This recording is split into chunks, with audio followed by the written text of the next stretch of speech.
Hello, and welcome to the History of the Germans podcast, the podcast that does what it says on the tin.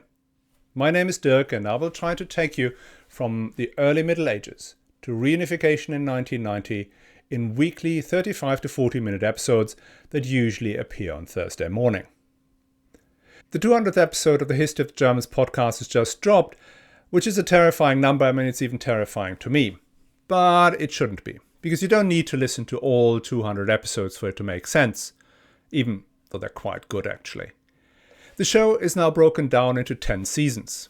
Each season should be more or less standalone, and you can listen to any one of them and then skip all the other ones. Now let me tell you a little bit about these seasons. Seasons 1, 2, 3 and 4 tell the story of the early and the high Middle Ages, the time when the empire was indeed Holy Roman and an empire. These include events like the Battle on the Lechfeld, the investiture controversy, the dramatic victories and even more dramatic defeats of the Emperor Frederick Barbarossa, and then Frederick II, the wonder of the world, the probably most intriguing figure of the Middle Ages.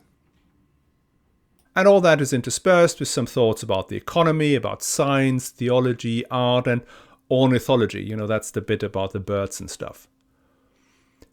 Seasons 5, 6, and 7 deal with what's going on in the north of the empire.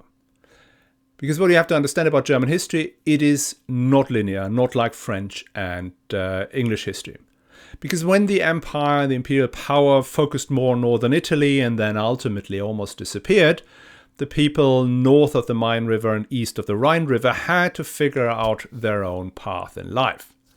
And that involved what we talk about in season 5, which is probably one of the biggest people migrations in Europe after the Great Migration in the 4th, 5th, 6th century and the 19th century, when hundreds of thousands of people from Flanders, Holland, and the Rhineland packed up their belongings and moved first east of the Elbe River and then beyond. Then in season 6, we talk about the Hanseatic League, that trust-based trading network that stretched from Novgorod to Lisbon and from Bergen in Norway to Venice. And they dealt in relatively humdrum things, in herring and beer and ash and wood and the like. But they were also powerful enough to fight the King of Denmark and some of the most famous pirates of all time, Klaus Störtebeker. Then from episode 1 to 8 onwards, we talk about the other famous German presence in the Baltic, the Teutonic Knights. Now, they were quite gruesome, but they're not quite as gruesome as Eisenstein makes them out to be. And then from episode 138 onwards, we return to the more chronological structure of the storyline. And we talk about the Holy Roman Empire between 1250 and 1356. Which is a period I personally didn't know that much about when I started. But it is actually utterly fascinating. This is the time when the Habsburgs get their first lucky break. It has a romantic hero in the form of Henry VII, who Dante hoped would rescue Italy from itself, and so he travels down to Italy, tries to re-establish the medieval empire of the Hohenstaufen, and tragically perishes. And then we have Ludwig the Bavarian, the last man to be elevated to the imperial throne by the Senate and the people of Rome, not by the Pope, and whose politics form the backdrop of Umberto Eco's Name of the Rose. And the season concludes with the Golden Bull of 1356, which is the foundational law of the Holy Roman Empire. Season 9 then follows chronologically from there and covers the Council of Constance, and then one of its imminent results, the Hussite Revolt. The Hussites were a religious sect from Bohemia that implemented most of Martin Luther's ideas almost to the word 100 years before the great man. And in the inevitable backlash brought on by the church and the emperor, their leaders, one of them was completely blind, invented a whole new form of warfare. A form of warfare that was so successful they repelled 6 crusades and smashed one imperial army after the next.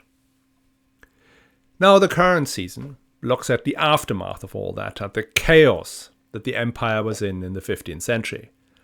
Because on the one hand, imperial power had receded and history had fragmented, but at the same time, great things were happening. The universities were rising up in Germany. Jakob Fugger, became the richest man, maybe the richest man who ever lived. Dürer and his friends revolutionized art. And then the granddaddy of them all, Johannes Gutenberg, and his printing press leave their imprint.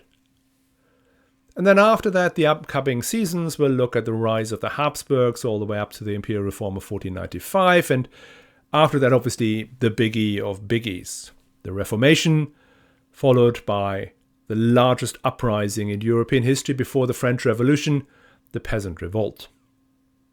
So I hope some of these seasons will appeal to you, and you can listen to them on this feed, which is the history of the Germans, or in separate feeds for each season.